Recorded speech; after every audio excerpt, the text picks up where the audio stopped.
So my name is John Mitchell. I'm the mayor of New Bedford. I am the chair of the Energy Committee, and I wanted to like to welcome everybody to this special forum concerning the improving of energy codes on a path titled "Improving Energy Codes on the Path to Net Zero Energy Buildings." And we have a great panel today, and I want to thank the sponsor of this panel, which is the Alliance to Save Energy. Kateri Callahan is here from the Alliance, and she'll be speaking in a moment, but I want to introduce all of our panel members. Immediately to my left is the mayor of the great city of Newton, Massachusetts, Seti Warren, who's also the chair of the conference's Housing and Economic Development Committee. Kateri Callahan is immediately to Mayor Warren's left. She is the president and CEO for the Alliance to Save Energy. And last is Bill Fay, who's the executive director for the Energy Efficient Codes Coalition. Now, the Alliance to Save Energy is an advocacy group that focuses in particular on code improvements to achieve energy savings. And the Energy Efficient Codes Coalition is a program of the Alliance, so you understand the relationship. In other words, Kateri is Bill's boss in a way. So just keep that in mind. We just need to discern the dynamic on the panel coming up. So with all that, let me just give a brief introduction, and then we're going to hear a video from Energy Secretary Moniz. But I just wanted to share a few brief comments and then just maybe define a couple of acronyms that might be tossed out to the audience. But energy efficient codes and the proliferation of energy efficient codes is really, in some ways, the next big fruit to be picked in the country's and certainly cities' efforts to achieve energy savings across the board, but in particular the goal in achieving the goal of net zero buildings. 42% of all energy consumption is attributed to the built environment. In other words, buildings that exist today consume an awful lot of electricity. So electricity and heat. So over the last 20 years, building codes have provided regional and national energy and economic environmental benefits. And this has been an initiative that's about 25 years in the making, going all the way back to the Energy Policy Act 25 years ago, but also even further back than that. And all of these efforts collectively have saved about 30% compared to the codes back then. So this is, there have been enormous strides in this area. Numerous conference surveys and reports document that improved building codes is a crucial element in city strategies to make future building stock more efficient, reduce future energy demand and climate emissions. In fact, for many U.S. cities, the building sector is the top energy user, and stronger building codes are part of most cities' energy plans. And again, just to maybe punctuate the point, energy cost savings, according to DOE, to consumers from building energy codes are estimated at about $5 billion annually as of 2012. So that's a lot of money, and then as many cities are in a building boom these days, all the more reason to be thinking about codes. So let me talk a little bit about how energy efficient codes get established. Cities don't do these things ordinarily all on their own and make them up out of whole cloth. They start with in a non-governmental agency called the International Energy Conservation Commission, which promulgates every 3 years a code, an update of previous codes that establish benchmarks for energy savings and building materials and other requirements that are designed to achieve energy savings. So this process works in conjunction with federal law. So under the Energy Policy Act, the Department of Energy evaluates each IEC code update to determine whether it has actually improved energy efficiency. And then under the Energy Policy Act, states states are required to consider whether to promulgate those codes at the state level or at the municipal level. So we have, and this all rolls into, when DRI does this work, it rolls into something that's called America's Model Energy Code. So if you hear, just to have a context, code is promulgated by this body, DOE evaluates, states have a role in considering it, and then cities can implement. So with all that, we're going to start off with a video, Deborah, and I just want to thank Deborah for all of her work, Deborah Dehaney-Howard, for all of her work in setting this up, Kevin McCarty and Katie and everybody else who played a role in this. Thank you guys for really bringing these issues to the fore. So with all that, let's cue the video, and I will just say a couple things about, this is a video presentation by Secretary Moniz, who couldn't be here today. A couple things. So first of all, Secretary Moniz has been a fabulous energy secretary, and has really made his presence felt, really made his, in my view, it made the department relevant again in the area of energy efficiency. All that said, Secretary Moniz hails from Fall River, Massachusetts, which and went to Durfee High School, which is New Bedford High School's primary rival in all sports. So I would ask everybody to join me in a resounding boo when he appears on the screen. Thank you, Mayor Mitchell of New Bedford and the Conference of Mayors for inviting me to your forum. And thank you for your leadership on residential and building efficiency. I regret I'm unable to be there in person today because of previous commitments in France and China.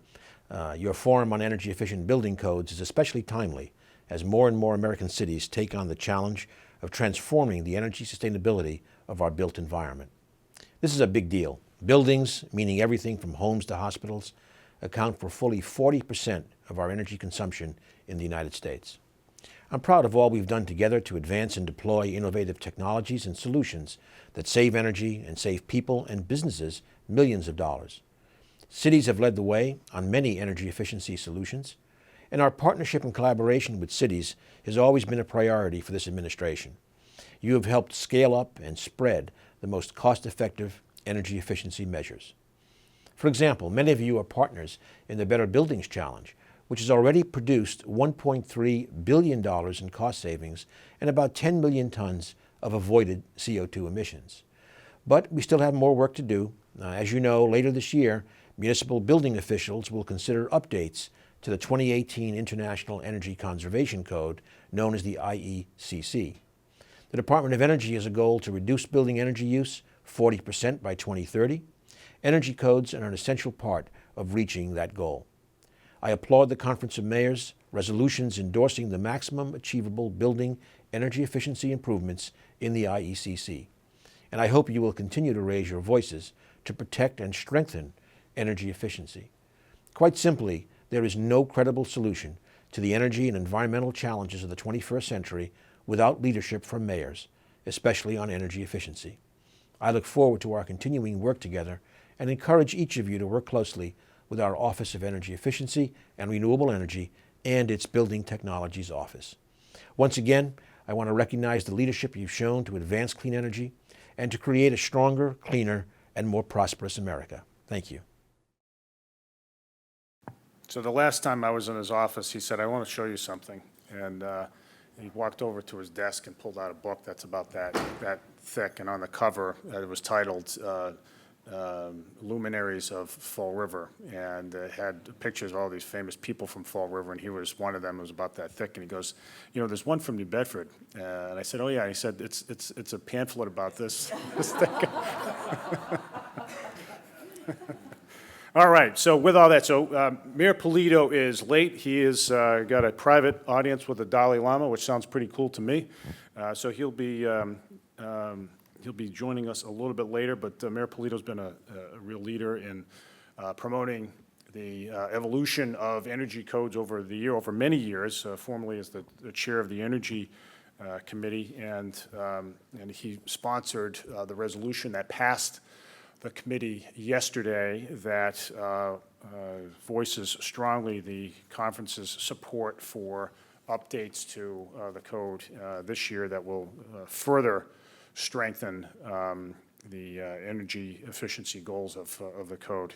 So we'll have him join us in a few minutes. But in the meantime, let me introduce my good friend, Mayor Seti Warren of Newton, Massachusetts, who, as I said, is the chair of the conference's Community Development Housing Committee and who has shown great leadership in leading the committee on a number of housing issues, including energy-efficient building codes and the impact energy codes have on low-income housing, which is all a very important part of the discussion. We want to promote energy efficiency without compromising the ability of communities to promote the construction of housing for those in need. And so Mayor Warren is a real authority in this area, and we're pleased to have you, Seti, and ask you to take it away. Thank you, Mr. Bear. I love New Bedford. I want you. you to know. It's passionate. I'm passionate about New Bedford. I don't want to get booed.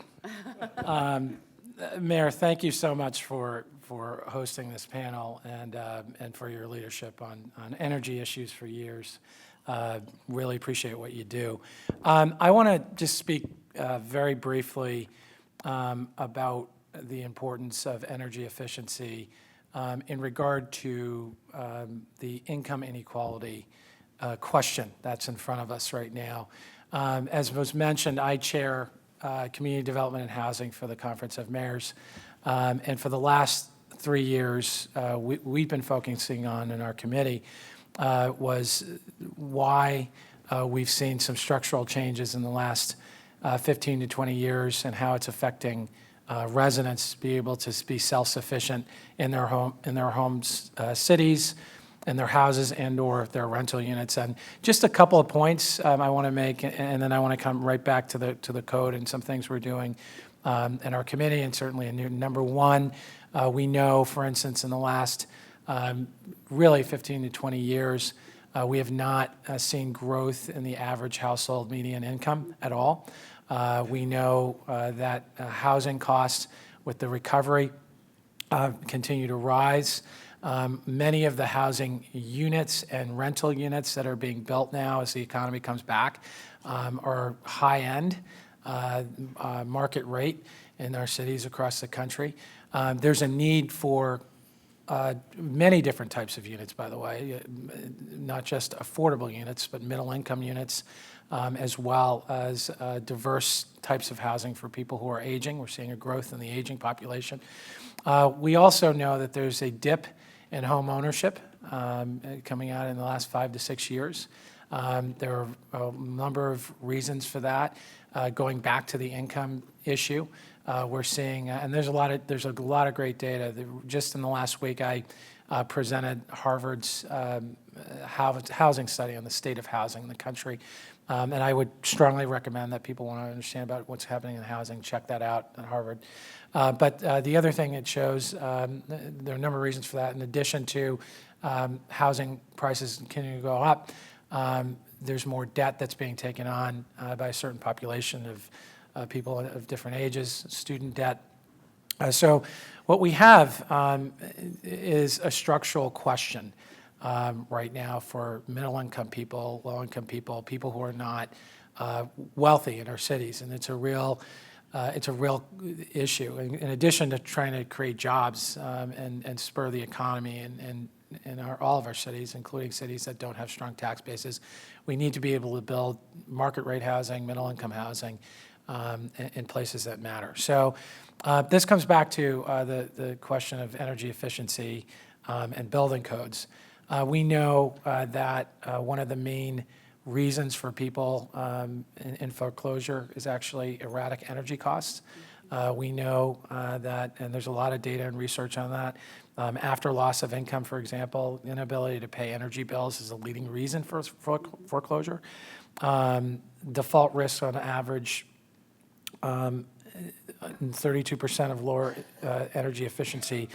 It's lower, the chances of default with higher efficiency homes and rental units if we can address that. So if we can begin to really be strategic about bringing energy costs down, we can actually address the self-sufficiency question in our cities, in addition to the environmental impacts that would be positive in bringing energy efficiency down.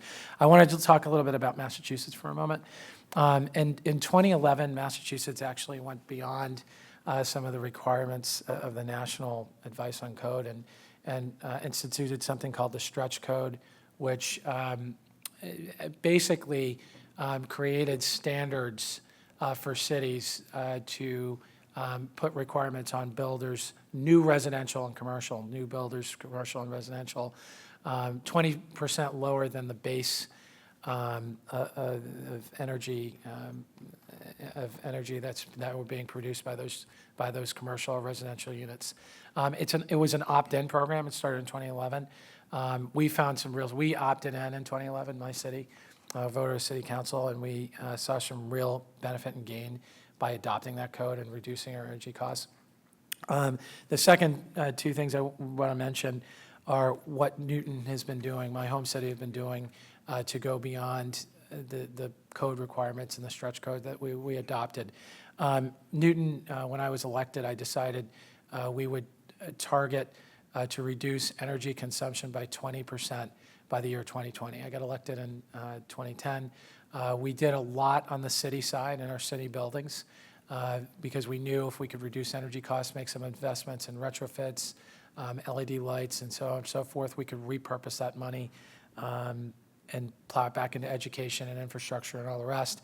In the 5 years since actually 6 years, 6.5 years since I've been in office, through those retrofits in our municipal buildings and LED lighting, we are going to save $24 million over 20 years, and we will reduce our metric tons of carbon by 34,000 in the next 20 years. I also put out the same call for residential and commercial. It's a little harder. I don't have as much control, obviously, over residential or commercial, but what we have instituted, there's two things we're instituting in the short term. One is an aggressive energy audit program for our homes, and we're looking to do 1,000 energy audits, particularly we're trying to target middle-income neighborhoods. We know we can save an aggregate if we do that, close to $3 million for our residents in Newton. A lot of people in my city just simply don't think about, when they think about energy efficiency, the thought is, I'm going to have to spend a lot of money, and it's going to cost me more money. So they really, and same with our commercial entities. When they think about this issue and reducing the carbon footprint, there's this thought that somehow it's going to cost me more money. So one of the things we've tried to do through the energy audits is engage people about what kind of savings can occur with doing some simple things, some medium-range things, and some long things, if they're able to attain some capital to do it. The last thing I just want to mention, and this is sort of the intersection between the codes and investment. One of the things we advocate for in my committee is an increase in community development block grants and home funds. And there's been, when we think about one of the reasons why I think over the course of time people have not been able to attain, we've not been able to build affordable units or mixed income units, is a real reduction in investment at the federal level. Home funds, for example, since 2010 have been cut by 50%. And in fact, there was a move last year by the Congress to almost virtually eliminate that program. Home funds not only create affordable units, but they also can be used to make units more energy efficient, so that we can have units that are attainable and accessible, and also enable people to stay in those units over time because of reduced energy costs.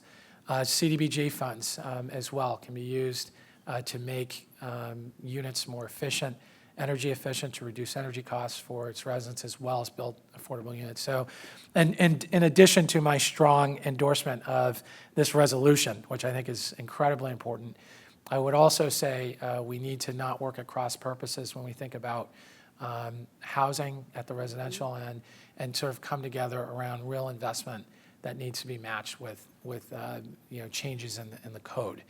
because if we don't have that investment, as we work with private developers and otherwise, we need to be able to fill that gap to build those units in all of our cities. So I would also advocate for that. So I'll stop there, and I'm happy to answer any questions. All right, thank you, Mayor Warren. Any questions for the mayor? Let's see. All right, right ahead, Mayor. Mayor's first. Mayor, thank you. Yep. Could you tell us who performs those energy audits in our community? We do it in conjunction with one of the utility companies. That's exactly. Right, so in Massachusetts, in conjunction with Eversource, which is our utility, they provide free energy audits. So that what a lot of people don't even know, there are energy audits available that for free. And so what I've done is I've used my platform to promote those, and they've been excellent. I did one myself. And we're saving money just on simple things in the household that you can do, as you know, around temperature and making changes around lighting and things like that. But then there's also the promotion of solar as well. Massachusetts has a unique program with the utilities right now where every resident pays $6 a month to fund the solar energy credit program. And what it allows for is for those credits to be available to reduce the cost for installation of solar panels with solar vendors, so that the resident right now the city can reduce energy costs. That's how we were able to take advantage. So I think it's a great program. It's been challenged in the recent few months, but it's something that I think is simple that will allow cost reduction. One last thing I would mention on the solar end, we are creating something that in Massachusetts that hasn't been created before, a community share program.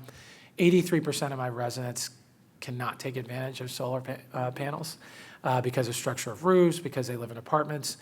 So we are building right now, we're putting solar panels on municipal property, and we're going to share those credits with low-income residents in our city so that they can get a break on their energy bill. And we're working with a nonprofit in Massachusetts and the utility to create that program, which will be instituted in January. So there are all different types of programs that can be. I didn't mean to go on, but yeah. But we're working with the utility to answer your question on the audits and the solar program. Go ahead, Mayor. A lot of developers are using these low-income housing tax credits to make low-income housing development possible, I guess. Is there a requirement of energy efficiency to get those tax credits, or can they just build a stick built with no insulation almost at all? That's a good question. Yeah. I'll take that. There are requirements that are in place through HUD and FHA and others on energy efficient codes. They are not as current as they should be. The federal government has lagged. So I think the most current code now at HUD is 2009. So we're really pushing, you'll see when you see my slide presentation, the difference in codes between 2009 and 2012 in terms of what they deliver on energy is enormous. But to answer your question simply, yes, there are requirements for them to build at least federal housing, low-income housing has to meet a certain threshold standard. I would say too that program, both of those programs I mentioned, the solar program and the Mass Save program, were really driven by Governor Patrick, who came in the office, in 2006, including the stretch code. He actually pushed that, and Green Communities Act and all the rest. So that was driven by the state. We're taking advantage of those things that the governor had put in place. Mayor Ordus. Morning, Frank Ordus, Frederick Pines, Florida. The state of Florida has a PACE program, and we're really pushing that a lot. We've got now 4 approved contractors in the state that come in, take our residents and ask them if they would want to redo their house, whether it's a solar panel, whatever they want to great. do, and put it on their taxes. Right. And so we're pushing that. We think that's a great idea. That's terrific. That's terrific. That's That's great. It's PACE, it's Property Assessed Clean Energy, PACE, Property Assessed Clean Energy. And what happens is municipalities can float a bond, or the state can float a bond, and that creates the funds, and then the people actually getting the upgrades put the cost onto their mortgage, and so they repay it, on their tax bill. So they repay it as they're paying their taxes. And it's proven, they've done literally hundreds of thousands all over the state of California, but it's a really, really terrific program. All right, why don't we do this? We have one question. Is it for Mayor Warren, or should we move on to Kateri's presentation? Did you have a question? Yes. Yes. State your name and your organization. So I'm Sherry Shapiro with Uber, a former Energy Code participant. My question is, what did Massachusetts do right in terms of getting the stretch code and all of the associated programming Do you want to talk about that? adopted? Because It's leadership. It is, that's what I'm going to say. They backed it up with money. That's basically the answer. Yeah, that's true. And I mean, what it really comes down to is leadership.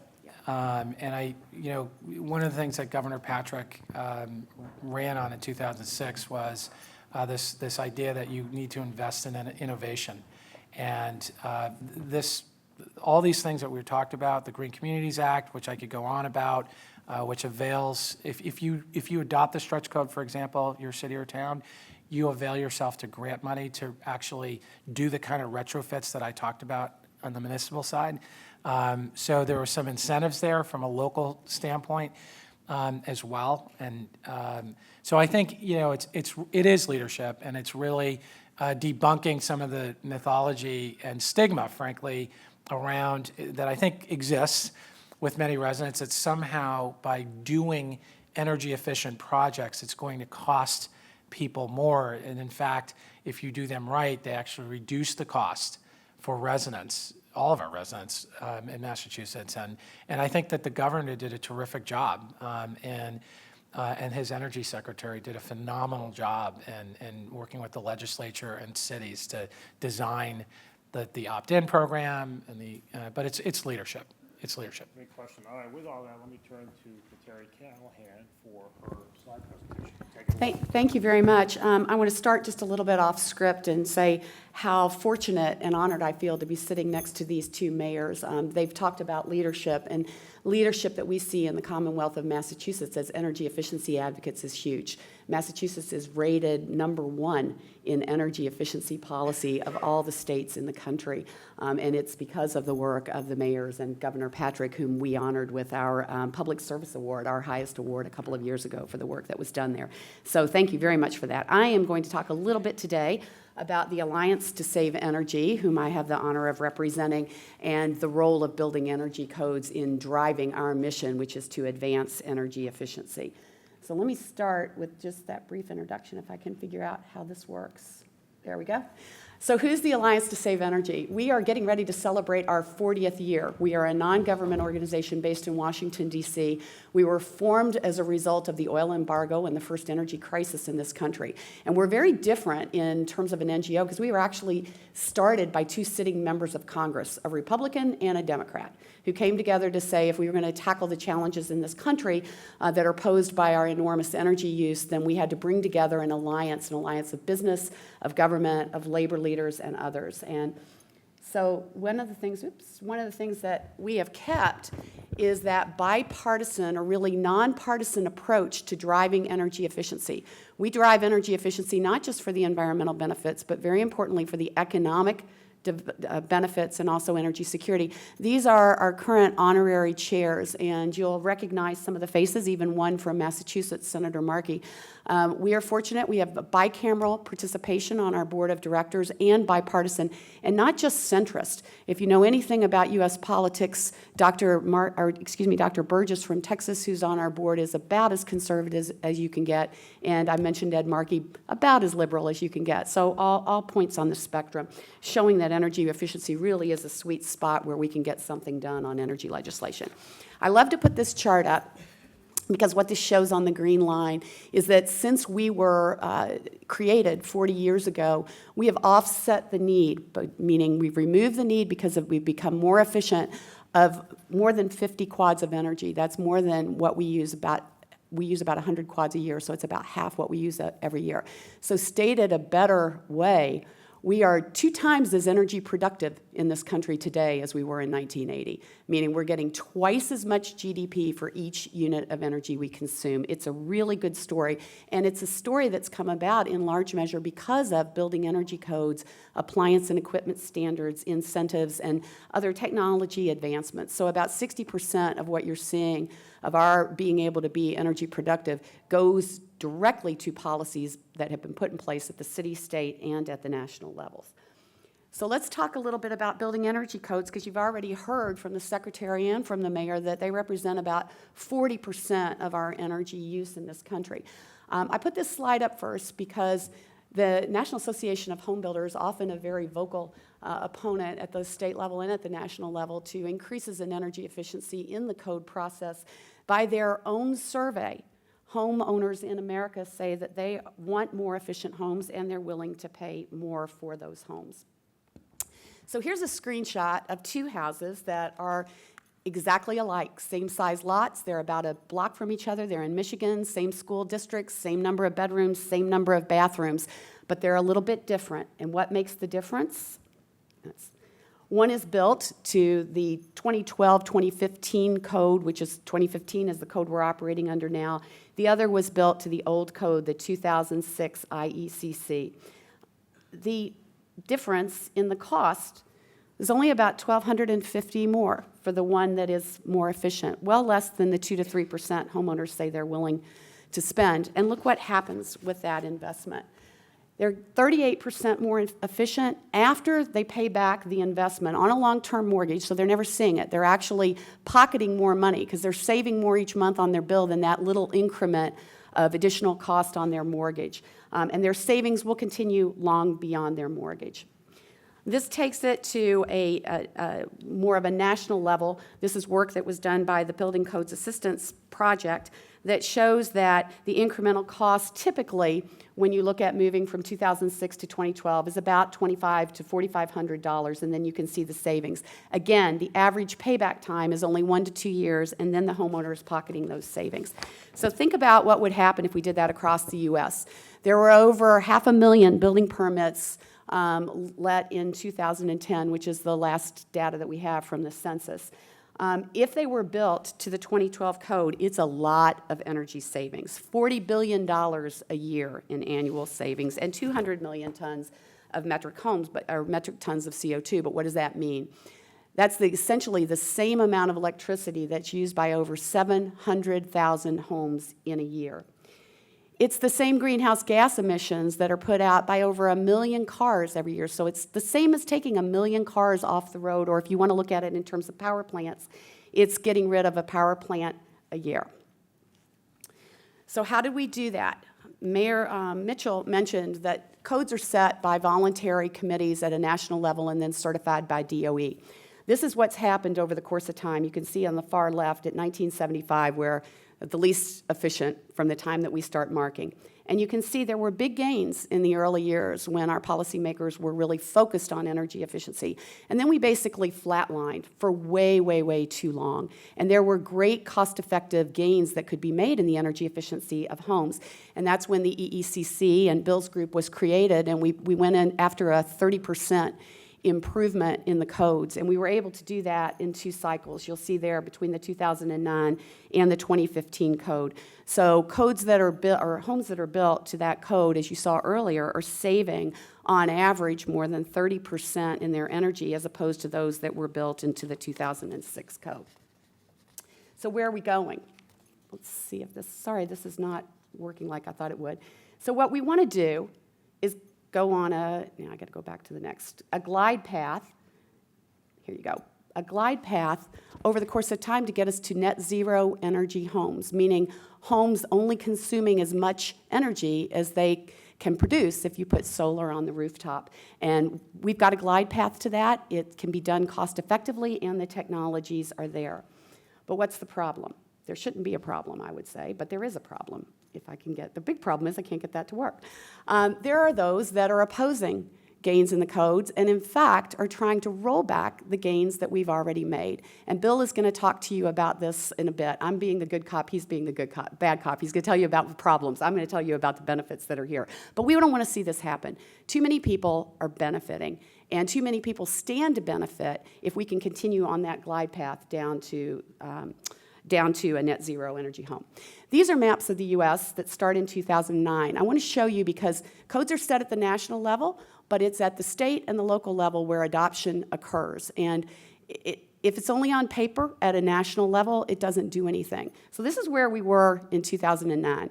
Nobody really in the states and cities were adopting many codes. Blue is good, gray is not good. As you get more blue, it gets better. So if you look at what happens over time, watch this map. It's going to get bluer and bluer and bluer and bluer. This is really good news. And the darker the blue, the more current the code. So you can watch what's happened over the course of time. We are making stunning, really stunning progress in terms of code adoption and enforcement, and we want to see this happening. And all of you who live in states, whether they're dark blue or a medium blue, your folks are benefiting. Nobody's complaining about the energy efficiency in their homes and the energy that they are saving from that. And there we go. There we have it. And you're going to see Massachusetts come in the black there. And if we could go deeper than black guys, I think we would for you all. So what can you do? We've talked a little bit about a resolution. Bill's going to talk about this more, but that's the first step tomorrow. Help us to get this resolution passed. Then for you who are mayors, if you can get resolutions in your hometown, that's a good start. If you can get stretch codes put in place like Mayor Warren has done, that's terrific. But you all also have building code officials that are your civil servants, and I think report up and to you, and they need to vote the right way on these codes so that we can get the most energy efficient codes possible out of the process, and we can keep the opponents from rolling back the energy gains that we have made. It's just too important not to do. Thank you for your time. That's all right. Thank you, Terry. Thanks. So let me just throw out one question, and I don't want to keep the Dalai Lama waiting for us. I know we've need to move things along, but so just to play devil's advocate, so one might say, well, if it is the case that Americans want more energy efficient homes, why not just leave it all to the market? Why do we need codes, energy efficient codes anyway? Yeah.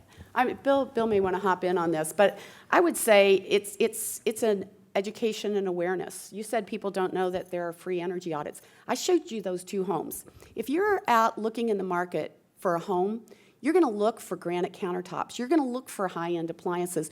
You don't know to look and ask what's in the walls, what's in the attic, how much insulation is there. It's really just something that people are not thinking about. And it's also, that long-term, we had a real problem with light bulbs. Let me give that as an example, and then I'll turn it to Bill. You could get a 25-cent incandescent light bulb when we put the national standards in place to improve the efficiency of light bulbs. Or you could buy a $2 CFL, and they weren't all that great at that point in time. Nobody was thinking about what it cost over the life of the bulb or how many incandescents would burn out before you used that CFL and had to replace it. But once we got the standards in place, the appliance equipment standards in place for the light bulbs, working with the manufacturers to do that, you began to see new and better products come into the market and the old efficient products go out. And the products improve, the quality improved. We have LEDs. Price of LEDs has come down by 95% over the course of the last 10 or so years. And they're ubiquitous, and you're benefiting from that. So, but people, when they were looking at first cost, and they were looking at buying a light bulb, it just didn't make sense to them to make that additional investment. The same can be said of houses. Thank you, Terry. All right, so Bill, take it away. While you're putting the slides up, let me add one more thing, and that is, we don't buy homes from home builders. By the time we buy a home, it's already built. It's either safe or it's unsafe. It's either efficient or it's inefficient. And just like those pictures showed, we have no idea. We can't see it. And Kateri mentioned how invisible it is, and that's exactly what happens. Big disconnect between, there is not a connection between the builder and the home buyer in nearly every instance. So thank you all for coming today and let me see if I can figure out how to do this now. It's a little touchy. All right, let me see. There we go.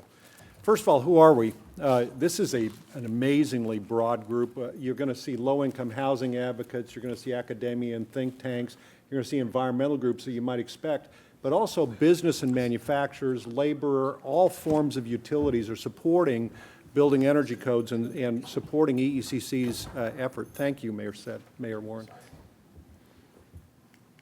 I'm working on this here. Okay. Now, since 2008, as Kateri's slide showed, local government officials, and I mean particularly municipal officials, have almost single-handedly boosted the efficiency of America's home and commercial building energy efficiency. In the first presentation that I made to the U.S. Conference of Mayors in 2008, Mayor Will Wynn from Austin was the chair of the Energy Committee, and he looked out over the sea of mayors afterwards and said, how many of you knew that the America's Model Energy Code was renewed every 3 years? No one raised their hand. He said, and how many of you knew, as Bill just told you, that it's your employees, the code officials, that actually vote on this code? And again, nobody raised their hand. And he said, you know, this is an incredible opportunity for us to actually impact a key element, the most important element of national energy policy, and do it almost by ourselves. I'm going the wrong way now. Wait a minute. Okay. It is the elephant in the room. As Mayor Mitchell mentioned, 71% of electricity use in buildings after mortgage principal and interest. It's the highest cost of home ownership. It's also the least predictable cost of home ownership. When you take a look at new power plants, the Institute for Electric Efficiency that represents the IOUs said that the gains that we're making in building energy codes and appliance standards will completely offset the anticipated growth in residential, commercial, and industrial sectors through 2025. Translated, no new power plants. And then when Lynn Good was interviewed by Financial Times, she pointed out that improvements in energy efficiency for buildings and appliances have broken the traditional connection between economic growth and electricity demand. And it is the most cost-effective means of reducing greenhouse gas emissions. This provided by McKinsey and Company. All of those green things, green boxes, are things that are covered by codes. They all have a negative cost. Negative cost. They generate more income than they end up spending. But as Kateri pointed out, I'm the bad cop. There are very powerful opponents. And this is trench warfare, and we're battling that trench warfare every day. Thankfully, due to the U.S. Conference of Mayors, and particularly their votes in Atlantic City for the 2005 IECC, every one of the rollback proposals in the 2015 was rejected, thanks to you. I mean, you really cast the votes. And you actually, back then, you had to actually send people to Atlantic City to cast those votes. Now, the question is, can the rollback proponents do it again? Because they are back, and the thing is, as Mayor Mitchell mentioned, the U.S. Department of Energy has to determine if every new code is more efficient than the last one. Now, once they do that, an entire mechanism opens up. First of all, the states have to consider adopting it. Secondly, broad-based network of efficiency advocates, even more than larger than my group, start on a campaign of adopting the code. DOE supports, and the new code becomes the future baseline for FHA and federal farmers' home loans. So, is it possible that the 2018 IECC that will be done this November by votes cast by your code officials can end up weaker than its predecessor? Yes. There are several amendments that are there. I'm not going to go into detail on them, but it's reinstating the equipment trade-off loophole, energy rating score increases, weakening the building envelope, and also, actually, while we support, this is tricky, while we support alternative generation should not be traded off against the building envelope or the efficiency, and I think that's a huge issue that we're going to face. If those proposals survive in November, by the votes cast by local government officials and state government officials, that's exactly where we're going to end up, and Kateri showed that earlier. Here's your window of opportunity. We call it the power is in your hands, as Mayor Wynn pointed out. You have almost a single-handed ability to do this. The reason this is easier now is you don't have to send your code officials to the hearing anymore. Now that'll be in Kansas City this October. But the actual 2018 IECC will be determined by electronic votes. And those electronic votes could expand the number of people that are voting by many times. Only ICC's governmental members, voting representatives can vote. The CDP Access program, which is their electronic voting program of the International Code Council, is what allows you to cast those electronic votes. So our goals are to achieve a minimum 5% boost in the 2018 over the 2015. And that means let's put the 2018 on a glide path of improvements. Let's defeat efficiency rollbacks and trade-offs. Let's increase CDP access voting participation by local and state governments. And let's urge local officials to link their policies, because mayors have very positive policies towards energy efficiency, with the code offices that represent them. Now, each of you have a number of votes, depending upon your population. Sitting on this table at this dais, we had 16 votes. What's amazing about that is that the 2015 IECC, America's Model Energy Code, was passed by 145 votes. So we had 16 sitting at this table. If Mayor Polito were here, it'd be 28 votes just at this table. And when we add up the votes of you in this room, it adds tremendously to that. And that's why we have you actively interested.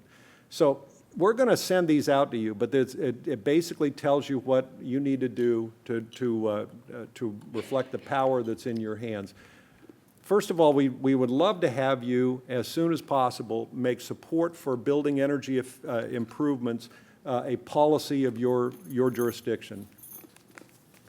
Oh, let's see. Secondly, on September 19th, by September 19th, you have to submit the names of your 4, 8, or 12 voting representatives. Now, this is item 2.5. You could still send people to Kansas City from October 19th to 25th, and it would be good because those people that are able to travel there, and I know it's expensive. I mean, we've had one of the reasons we only have 145 people producing the new code is because it is expensive, and it's hard to have your building officials out of town for 2 weeks going through 8 a.m. to 10 p.m. hearings on this stuff. So, but we would love to have some of you do that. But the most important thing, and this is the key element here, if I can get there, is that between the 8th and 21st is the window when the International Code Council is going to open up electronic voting. We want thousands of votes cast. I figured out that if the 1,400 mayors in the U.S. Conference of Mayors all had their elected or their building officials vote, it would be over 8,000 votes cast. Now that is real democracy when you're talking about this. So that's basically it. Now we're going to help you. We always have a voting guide. It's mentioned in your resolution. Our voting guide has a simple yardstick.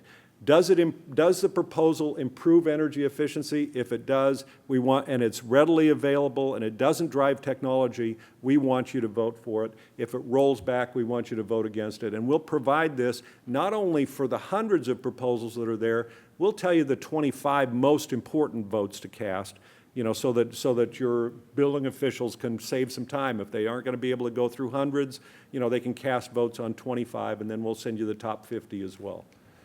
So basically, we're here to answer questions, to develop outreach materials, to host briefings and webinars. We just had one in Boston on Thursday. I'm going to Salt Lake on Tuesday for the National Association of Regional Councils. We're working closely with USDN, the sustainability directors, and we're also working with ICLEI, the state energy offices, NASIO, and every one of them have voting officials. And if they cast those votes, we can get a few thousand votes for energy efficiency. And so I want to thank you all for being here. It's a simple agenda, a simple ask from you. Make sure that you make this the policy of your community through a resolution. Secondly, make sure that by the 19th of September, you've listed your 4, 8, or 12 voting representatives. 2.5 is maybe come to Kansas City, and most importantly is November. In that window, casting those electronic votes, the power is in your hands, and mayors have already made a difference. That chart that Kateri showed, that progressive chart, is due to your help, and we need to keep that going. So thank you very much. All right, thank you, Bill. So you will have available those little cards that provide the link? Yep. That everybody Exactly. needs to get all that information. Yes. FedEx. They didn't get delivered. Oh, bad, bad, bad. Well, everybody will be around tomorrow, I guess, so Yep. have them available. We'll pass them out. All right, we have time. Do we have time for questions, Deborah? Real quick? Mayor, go right ahead. Mayor Jake Spano, St. Louis Park, Minnesota. So my Yeah. question is, we talked a little bit about solar. I'm curious if, in your experience, or Mayor, you may know, any communities that have good templates for small wind and small solar codes and policies that municipalities could adopt? Do you have an answer to that? So the answer that we have on the IECC, and this is not speaking for the mayor, is that that's a conservation code. That is not a generation code. So we don't think that's the right place for that policy. And that's one of the things that's happening here is there are some people that want to see trade-offs, that want to say in that conservation code, if you put on clean generation, we'll forgive the need to make that house as efficient as it otherwise would need to be. Well, that's a no-sum game for the homeowner, in our opinion. You make the solar less cost-effective if you don't have a tight building envelope. I mean, it doesn't, the economics don't work there. So I would say keep it out of that. There's plenty of other places to do it, and I'm sure that Mayor Mitchell can talk about that. Kateri's touching on an issue that's coming up in California, where, but I think just for your own purposes, so, you know, every state, Minnesota has its stretch code, they all do, and we all saw the graphic a moment ago. You know, as far as solar goes, I mean, the proliferation of solar around the country has been driven in part by state incentives, state SREC programs that incentivize both municipalities as well as homeowners and commercial property owners to put solar on roofs and other open spaces. So is your question about solar about sort of the technical requirements concerning putting a panel on a roof, that kind of thing? I mean, I think those are pretty common around the country. Some you know, a lot of communities, including ours, don't really deal with it specifically as something different from anything else you put on your roof. I mean, there's some requirements, but I think it's just something a building inspector comes out and just makes sure that the roof is structurally sound enough to support the weight of the panel. So there isn't sort of like a solar code per se in that way. Does that answer your question? Yeah, I'm just curious if you had run across cities that have been particularly successful in getting their communities to get on board with small wind and small solar. And I'm not suggesting that it replaces. No, okay. It augments. Right. And I think, so I would just say, you should take a look at what's going on in Hawaii. That's where solar is. I mean, in fact, they had to push the pause button there because it was coming on so fast. HECO, the utility, didn't think that they were going to be able to absorb it and keep the power quality where it needed to be. Yeah, but the incentives are by and large state incentives, not local incentives. Yeah. Go right ahead. Anybody else? Everybody's dying to see the Dalai Lama. Hold your questions for the Lama later. Go ahead, Mayor. I got two quick comments. You think neighbors would talk to each other more effectively, but Jim Hovland, Edina, Minnesota. I don't need that. Oh, it's for us, it's not for the room. Oh, okay. Jim Hovland, Edina, Minnesota. For the mayors in the room or anyone else that's interested, Minnesota has had property assessed clean energy plan in place for 6-8 years. Our community was the first community that used it on a commercial basis. We've got a program we created. It's a little bit tricky from an economic and financing standpoint. So we've got PACE in a box. If anybody wants to get it from us, get a hold of me. And then we just created the first, I think, community solar garden in the state of Minnesota. So instead of homeowners worrying about or thinking about wanting to use solar power but not being able to do it, we're putting it on the roof of our public works building. And then they can subscribe We'll have about 50, 60 subscribers to that solar power that's created off the roof of our Public Works building. So, we've got that put together now too from a legal and financial standpoint. So if anybody wants to know about that, they're welcome to do that as well. Thank you. Thank you. Contact me and we'll get you the information. All right, thank you. Thank you. All right, I think that's about it, right, in terms of time. I just want to thank Deborah and the team for making it happen. Great panel. I want to thank our panelists. Great job, guys. Very, very informative. Thank you. Nice work. All right, thanks, everybody. Very nice.